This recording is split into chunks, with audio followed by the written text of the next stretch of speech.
అయ్యప్ప మాల వేసిన వాళ్ళు ఎంత పుణ్యం చేసుకొని ఉంటారో కదా! 41 రోజులు ఆ అయ్యప్ప స్వామి దీక్షలోనే ఉండిపోతారు.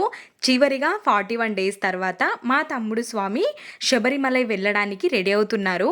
మా తమ్ముడు శబరిమలై వెళ్తున్నారు అని మేము కూడా 3:00కి లేసి రెడీ అయిపోయి ఇంకా బయలుదేరాము ఇంట్లో నుండి. బీహెచ్ఎల్ లోపల నుండే వెళ్తాము. ఎందుకంటే ఇక్కడి వ్యూ అంటే మాకు చాలా ఇష్టం. ఎప్పుడు వెళ్ళినా ఖచ్చితంగా ఈ వ్యూని ఎంజాయ్ చేస్తూనే వెళ్తాము. అంత ఫేవరెట్ ప్లేస్ మాకు ఈ బీహెచ్ఎల్ అంటే. పెళ్ళైన తర్వాత మొదటిసారి మా తమ్ముడు శబరిమలై వెళ్తున్నప్పుడు వచ్చాను నేను. కాబట్టి ఏం తీసుకురావాలో తెలియక పూలమాల ఒక్కటే తీసుకొనొచ్చాను. ఇంకా అక్కడే స్వాముల దగ్గర నెయ్యి ఉంటే నెయ్యిని కూడా తీసుకొని కొబ్బరిలో వేస్తారు. అది అక్కడ శబరిమలైలో అయ్యప్ప స్వామికి సమర్పిస్తారంట.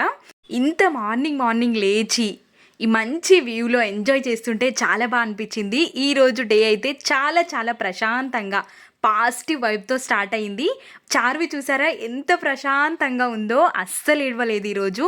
ఎంత మార్నింగ్ లేపానో. అయినా కానీ వీడియో నచ్చితే సబ్స్క్రైబ్.